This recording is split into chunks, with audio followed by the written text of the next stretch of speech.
Puji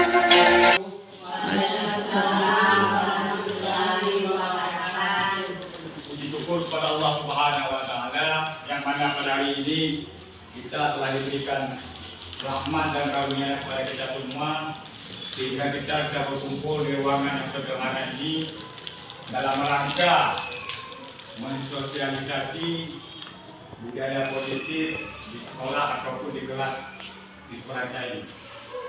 Cuma Bapak-Bapak Ibu, perlu kita ketahui bersama, di sini tujuan saya selaku calon guru penggerak angkatan 4 Kabupaten Nagan Raya bukan ingin mengajari Bapak Ibu, cuma ingin menampilkan ataupun membagi cerita dengan apa yang telah kami dapatkan selama ini, selama kami mengikuti diklat guru penggerak ini. Nah, jadi Bapak Ibu nanti bisa bertanya, saya akan coba menjawab semampu yang saya bisa. Gunanya untuk apa? Supaya kita meningkatkan kualitas murid kita yang ada di SD Negeri 20 Gerah ini. Cuma itu tujuan kita. Nah, marilah kita masuk ke materi yang pertama, yaitu sebelum kita mengenali apa lebih jauh budaya positifnya, terlebih dahulu saya ingin perkenalkan dulu. Foto ini foto siapa Bapak Ibu? Iya, itu Bapak Kiai Haji Dewantara. Nah, ini foto ini Bapak itu siapa? Bapak Kiai Haji Dewantara itu siapa? Siapa dia? Bapak pendidikan pertama kali. Itu adalah Bapak pendidikan kita Indonesia. Nah, dulu Bapak itu pernah membuat sebuah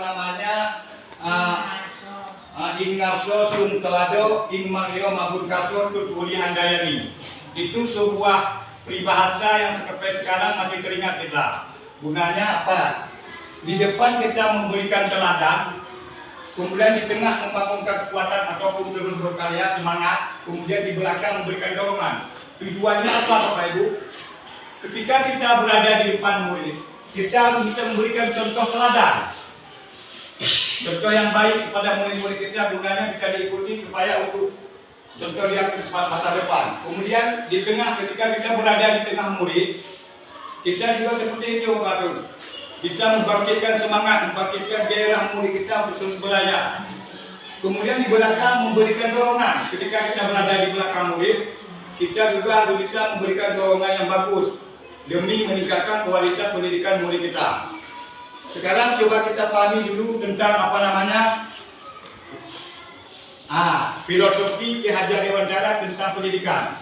Dulu Bapak pendidikan kita memberikan arti pendidikan, yaitu menuntun segala sesuatu kodrat yang ada pada anak, agar mereka sebagai manusia dan sebagai anggota masyarakat dapat mencapai keselamatan dan kebahagiaan setinggi-tingginya. Jadi begini maksudnya Bapak Ibu. Bapak Kiai Haji Dewantara mengibaratkan kita sebagai seorang petani padi. Maksudnya seperti ini. Ketika petani padi itu menanam padi, petani itu pasti akan memilih tanah yang bagus, lahan yang bagus. Gunanya untuk apa? Supaya padinya tumbuh bagus, tumbuh semaksimal mungkin. Kemudian setelah petani itu memilih tanah yang bagus, ditanam padinya, kemudian dicarilah pupuk yang bagus. Gunanya apa? Supaya nanti jika panen mendapat hasil yang maksimal.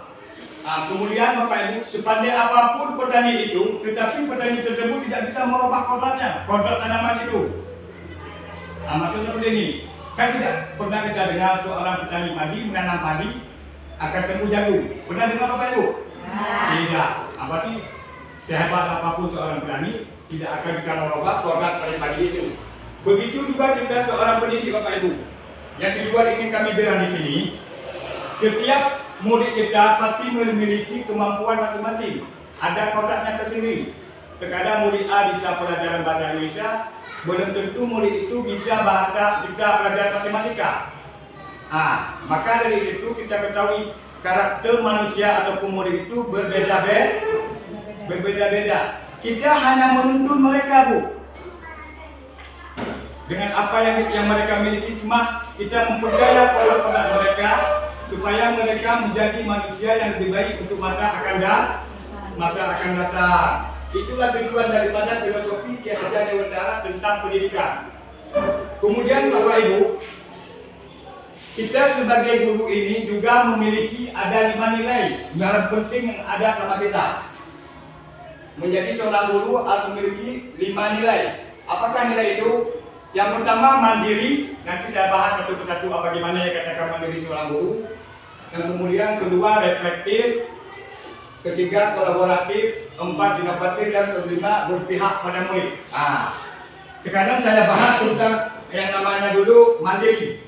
Bagaimana dikatakan seorang guru itu harus mandiri? Guru yang memiliki rasa percaya diri yang tinggi dan memiliki potensi yang luar biasa serta mampu mengembangkan dirinya walau tanpa bantuan dari siapapun. Maksudnya seperti ini, apalagi sekarang kita belajar cukup banyak dari media boleh, dari internet boleh, bahkan dari Facebook dan segala macam. Jadi guru itu bisa mengembangkan dirinya walaupun tanpa pelatihan yang disuruh kepala sekolah ataupun dinas pendidikan. Dia mampu mengembangkan dirinya untuk menjadi guru yang lebih baik lagi di masa akan datang. Itu maksud saya dikatakan dengan mandiri. Kemudian selanjutnya Bapak Ibu, nilai guru yang kedua yaitu reflektif. Reflektif di sini maksudnya Bapak Ibu, guru yang aktif dan jujur terhadap dengan kekurangan diri sendiri serta mau membuka diri dan mau belajar dengan hal-hal yang baru. Ini maksudnya Bapak Ibu. Jujur dia bahwa dia ada kekurangan dan dia mau membuka diri pada teman-temannya, mau dia berbagi.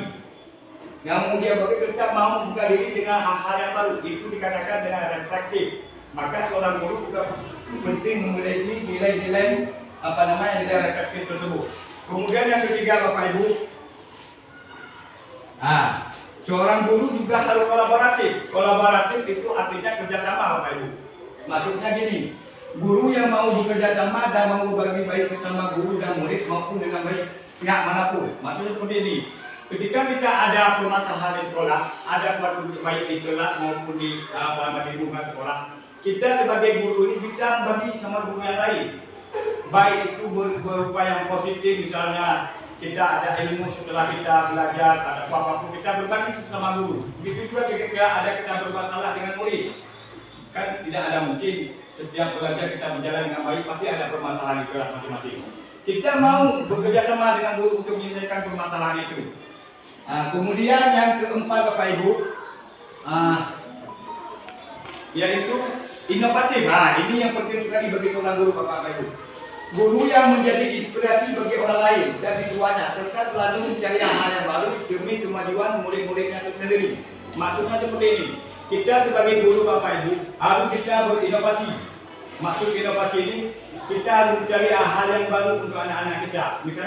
Misalnya dulu kita cuma mengajar bagaimana Pak Ibu, cuma hanya mengkasih materi, kemudian kita jelaskan lalu kita duduk, ataupun hanya dengan mengikuti saja. Kalau guru di zaman dulu seperti itu. Tetapi pasti anak-anak akan bosan Bapak Ibu. Maka kita sebagai guru perlu berinovasi, mencari hal-hal yang baru untuk ke depan supaya minat belajar anak-anak itu bisa bangkit lagi Bapak Ibu. Kemudian yang terakhir Bapak Ibu, peran yang penting bagi guru adalah berpihak pada murid. Ini yang paling penting Bapak Ibu. Guru yang selalu menomorsatukan muridnya dengan memberikan kesempatan pada murid untuk mengungkapkan pendapat serta memberikan kegiatan pada muridnya untuk membangun dirinya sendiri. Maksudnya seperti ini Bapak Ibu. Terkadang kita guru ini ada sebagian guru hanya ingin berkehendak sendiri tanpa memikirkan murid-muridnya. Dia kasih belajar sesuai dengan keinginan sendiri. Itu tidak boleh Bapak Ibu sebenarnya. Karena tujuan kita bersekolah anak-anak ini supaya anak-anak itu bebas. Dia mau berkreasi menurut dia sendiri. Kita hanya menuntut seperti Bapak Kiai Haji Dewan Darat mengatakan. Maka oleh karena itu kita apapun yang kita lakukan di kelas, kita harus menomorsatukan murid kita. Dari situ itulah yang namanya ada 5 pengertian dari nilai-nilai yang harus dikuasai oleh guru. Kemudian yang terakhir Bapak Ibu, ini mungkin yang sangat penting juga menerapkan budaya positif di sekolah ini. Salah satu saja contohnya saya buat Bapak Ibu. Mungkin nanti Bapak Ibu mungkin belum paham budaya positif di kelas yang harus kita bangun. Yang pertama sekali Bapak Ibu, budaya positif itu yang harus kita bangun ini sudah berjalan di setengah semester. Nanti ke depan kalau kita udah masuk ajaran baru Bapak Ibu, kita terapkan dulu adalah yang namanya membentuk keyakinan gelas. Maksudnya membentuk keyakinan gelas, nanti kita bisa sediakan apa namanya lembar kertas. Kalau ada murid kita 25 orang, kita siapkan 25 lembar, nanti tulis sama murid-murid itu budaya-budaya aktif supaya apa namanya mencapai kelas yang maksimal, kelas yang diinginkan untuk masa depan. Masa akan datang contohnya Bapak Ibu rajin. Yang kedua misalnya menghormati pendapat kawan, itu budaya-budaya positif yang harus kita terapkan di kelas. Kemudian yang lain banyak Bapak Ibu. Kalau budaya-budaya positif, apalagi guru kelas pasti banyak. Itu salah satu ya. Kemudian keyakinan. Sekarang kita sudah sering melakukan keyakinan, maka sudah rutin. Nanti ke depan kita maksimalkan lagi Bapak Ibu untuk melakukan apa namanya keyakinan pagi khusus hari Jumat. Kemudian sekarang sesuai dengan perintah bunda kita juga telah diajari kita untuk namanya sholat jenazah, mengajari pada anak cara sholat jenazah juga telah berjalan. Nanti ke depan kita maksimalkan lagi. Kemudian yang terakhir membiasakan hal rutin lainnya. Itu yang saya bilang dari Bapak Ibu. Misalnya datang tepat waktu, jika ingin bertanya tunjuk tangan, itu merupakan hal positif yang kita tunjukkan walaupun sekecil apapun. Tetapi dengan hal demikian, anak-anak nanti ke depannya terbiasa Bapak Ibu. Kemana dia berada, dia akan terbiasa dengan melakukan hal-hal yang baik. Nah, dari situlah penggunaan menerapkan hal-hal positif di sekolah ataupun di kelas. Kemudian sejauh ini saya jelaskan Bapak Ibu, mungkin ada perlu ditanyakan. Ada yang ingin ditanyakan Bapak? Bagaimana Bapak tadi, Ibu? Nanti kami akan menjawab. Kalau tidak bisa, kami akan mengganggu jawabannya. Ada yang ingin ditanyakan Bapak Ibu? Bagaimana? Cukup? Alhamdulillah. Alhamdulillah. Masa iya kepada Bapak? Oke lah, mungkin cuma ini yang dapat kami sampaikan. Ketika ada yang kami sampaikan, kami mohon maaf. Kami akhiri. Wabillahi taufiq wal hidayah. Assalamualaikum warahmatullahi wabarakatuh.